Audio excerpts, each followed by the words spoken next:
Suatu kali saya diundang sama ayahnya untuk satu. Dia mau tanya tentang ilmu batin. Karena dia tahu latar belakang saya. Di situ dia mau nyoba kekuatan batin. Jadi mau adu ilmu gitu, saudara. Hari ditentukan malam. Orang kalau adu ilmu itu dari mata ke mata, tatapan dia. Yang tunduk ngeblak kalah. Dia tatap saya tatap dia, tatap-tatapan gini, berhadapan gini. Dia natap saya tatap dia, tatapan gini terus. Langsung dia ngeblak, kesurupan. Saya doa demi nama Yesus, setan keluar.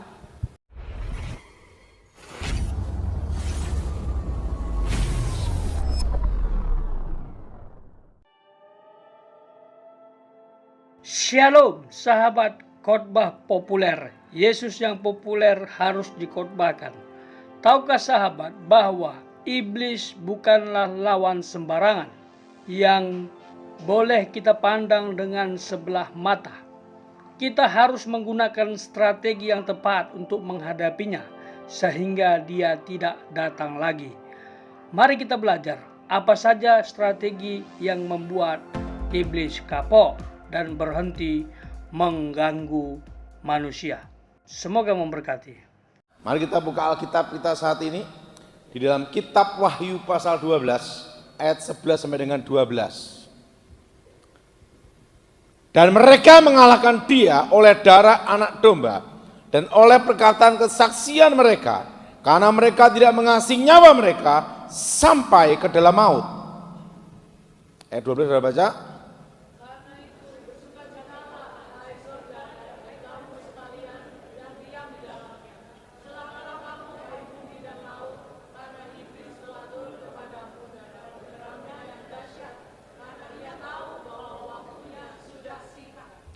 Darah bicara tentang nyawa, nyawa bicara tentang kehidupan.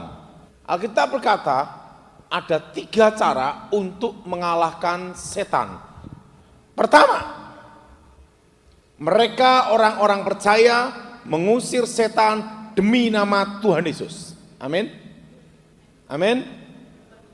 Dan yang kedua, bila ada saudaramu yang sakit, hendaklah penatua mengoleskan minyak di dalam nama Tuhan Yesus. Amin. Para rasul mengusir setan dan mengolesi dengan minyak urapan demi nama Tuhan Yesus. Apa saudara? Dan yang ketiga, di dalam kitab Wahyu ditulis dalam kitab yang terakhir. Segala yang sesuatu yang terakhir itu yang paling puncak. Betul? Nah, dikatakan bahwa mereka orang-orang percaya mengalahkan iblis. Nah, tingkatnya beda lagi. Ini yang rajanya setan. Apa saudara? Rajanya apa? Nah, ngomong sebelahnya, kamu bukan setan kan? Mengalahkan iblis dengan apa? Darah anak domba. Apa saudara? Nah, Alkitab berkata bahwa darah Yesus berbicara lebih kuat melebihi darah Habil. Nah, saudara, saya belajar cara mengusir setan dengan kuasa darah Yesus itu perlu waktu yang lama, 10 sampai 15 tahun.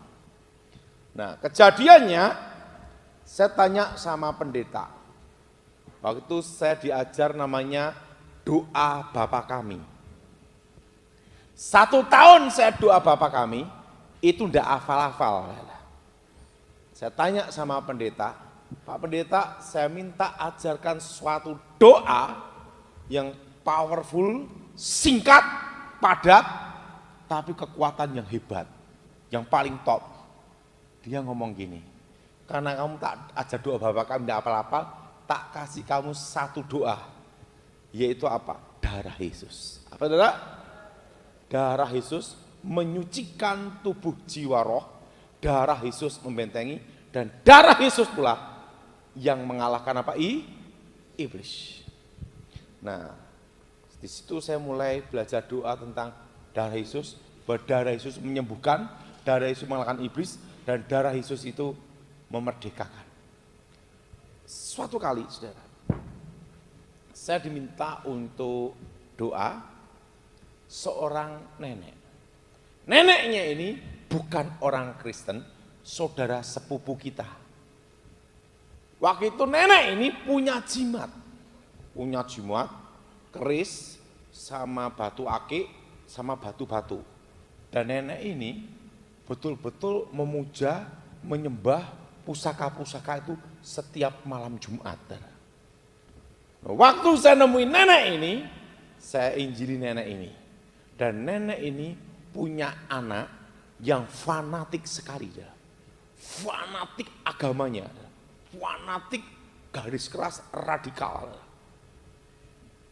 Nenek ini saya layani, dia mau terima Yesus, bertobat. Menyerahkan jimat-jimatnya. Pusaka-pusaka, termasuk ada pusaka itu saudara, yang lambang kota di Jawa Barat, saudara. Itu. Dan itu 2,5, pernah ditawar 2,5 kilo emas. Karena pusaka itu keramat sekali. Waktu itu saya ngomong harus dimusnahkan. Pada itu saya musnahkannya, anaknya laki-laki yang fanatik radikal ini ngomong gini, nanti kalau terjadi sesuatu dengan ibu saya, siapa yang tanggung jawab? Waktu itu saya ngomong, saya yang tanggung jawab. Karena saya yakin jimatnya saya bakar, saya musnahkan. Begitu saya bakar semua, keluar kayak api gitu, kayak asap gitu. Habis doa, besoknya mati.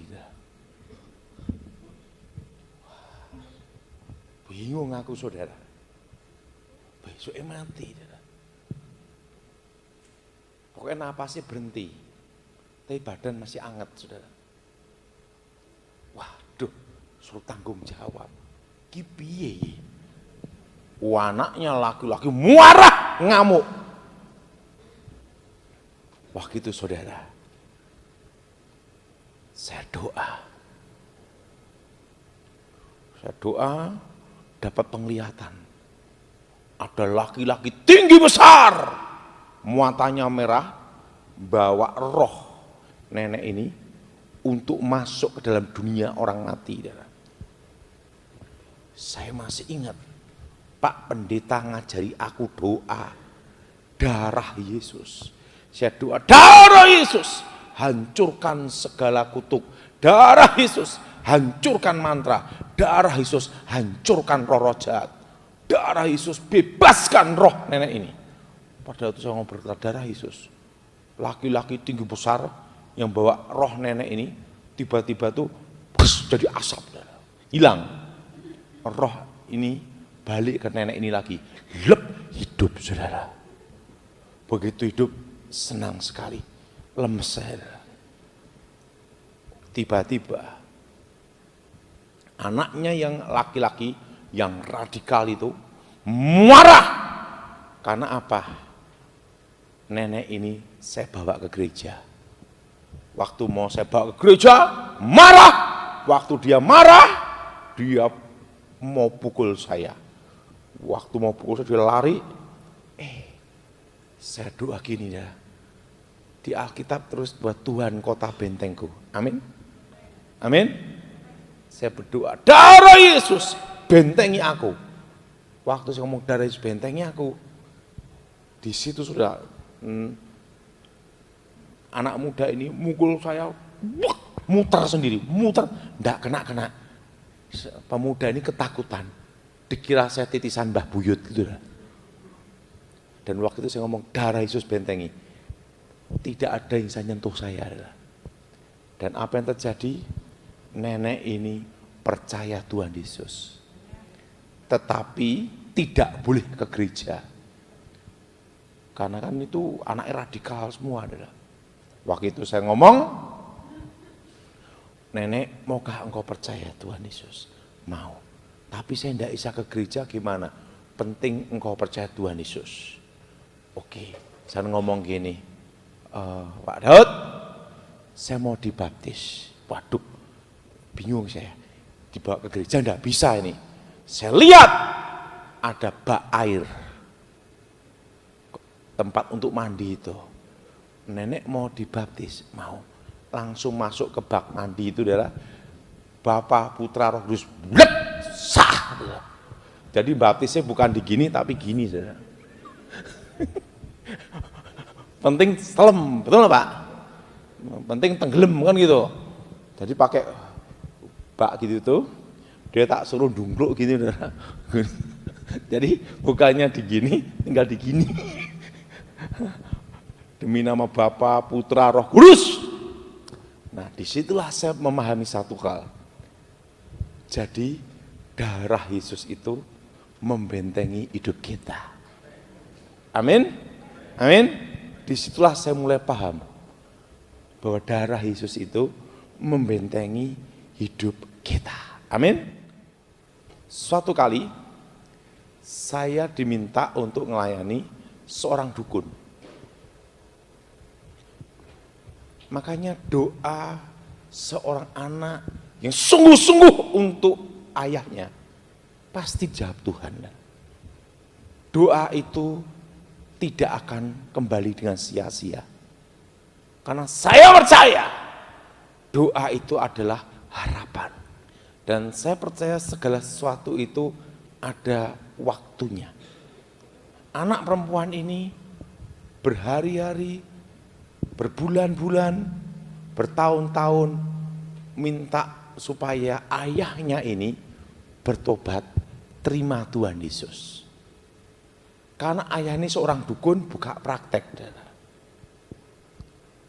Suatu kali saya diundang sama ayahnya untuk satu, dia mau tanya tentang ilmu batin, karena dia tahu latar belakang saya. Di situ dia mau nyoba kekuatan batin, jadi mau adu ilmu gitu, saudara. Hari ditentukan malam. Setelah ditentukan malam, saya ngomong sama anak perempuan ini, tolong siapin kacang. Loh, untuk apa kacang, Mas Tony? Lah nanti kalau hanya malam hanya nonton tok capek ramangan, betul enggak? Ya oke, kasih kacang. Nah, orang kalau adu ilmu itu dari mata ke mata, tatapan dia. Yang tunduk ngeblak kalah. Dia tatap saya tatap dia.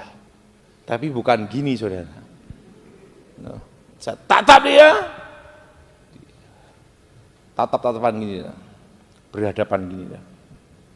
Dia natap saya tatap dia, tatapan gini terus. Waktu itu saya doa apa? Darah Yesus bentengi. Apa saudara? Nah, ini saya beritahu dulu, darah Yesus apa? Makanya sudah sesuatu, ada apa? Doa dulu apa saudara? Darah Yesus apa?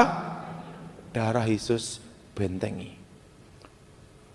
Darah Yesus bentengi. Darah Yesus bentengi. Tatap gini. Langsung dia geblak, kesurupan. Saya doa demi nama Yesus, setan keluar. Begitu setannya keluar, di kamarnya dia itu ada tempat tidur, ranjang.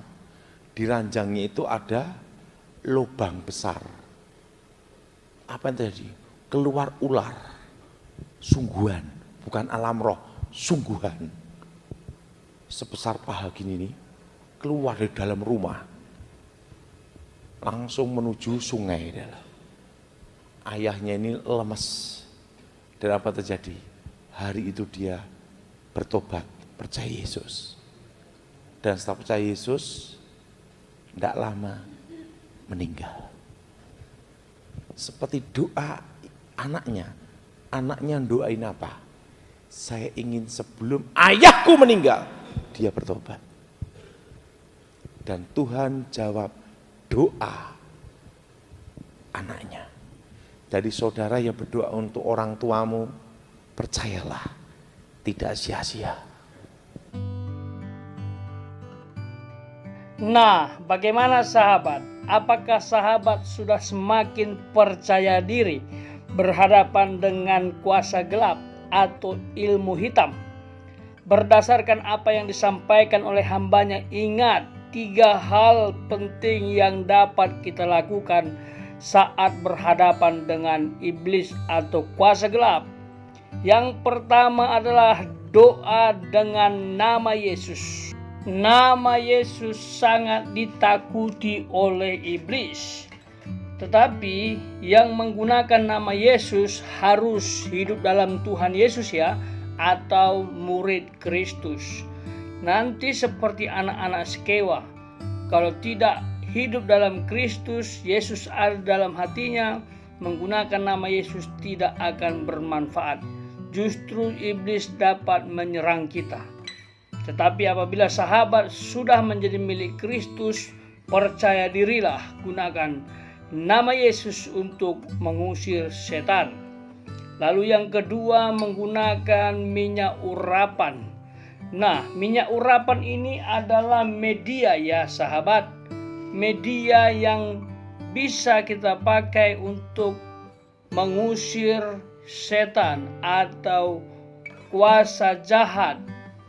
Dan ini adalah tanda untuk menunjukkan milik Tuhan. Jadi sahabat bisa menggunakan minyak urapan. Saya tahu tidak semua orang setuju dengan poin yang kedua ini.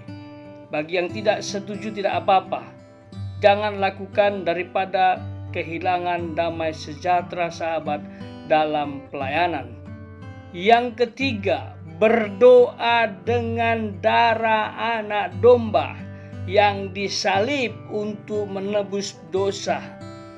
Jenis doa ini sangat ampuh apabila kita doakan dengan iman. Karena darah Yesus inilah yang menghancurkan kuasa iblis, mempermalukan iblis di kayu salib, bahwa korban dari iblis sudah ditebus, sudah dibayar lunas dengan darah Kristus. Jadi sahabat yang menggunakan doa darah Yesus sangat bagus untuk kuasa gelap, sehingga kuasa gelap semakin gentar. Karena di balik doa darah Yesus terkandung makna terdalam, yang dimana iblis dihancurkan kuasanya oleh Tuhan Yesus sendiri. Tapi ingat ya sahabat, strategi ini bisa mengandung kuasa apabila orang yang melakukannya dekat dengan Tuhan, punya hubungan spesial dengan Tuhan, intim dengan Tuhan. Jangan sampai kita menggunakan 3 strategi ini, tapi hidup kita tidak berkenan di hadapannya. Ini justru meremehkan pelayanan kuasa gelap, pelayanan roh-roh jahat. Jangan anggap remeh sekali lagi iblis, tapi jangan juga takut berlebihan. Karena sejatinya iblis dan kuasanya sudah dihancurkan oleh Tuhan Yesus di kayu salib. Jadi kita harus lebih dari pemenang. Tuhan Yesus memberkati.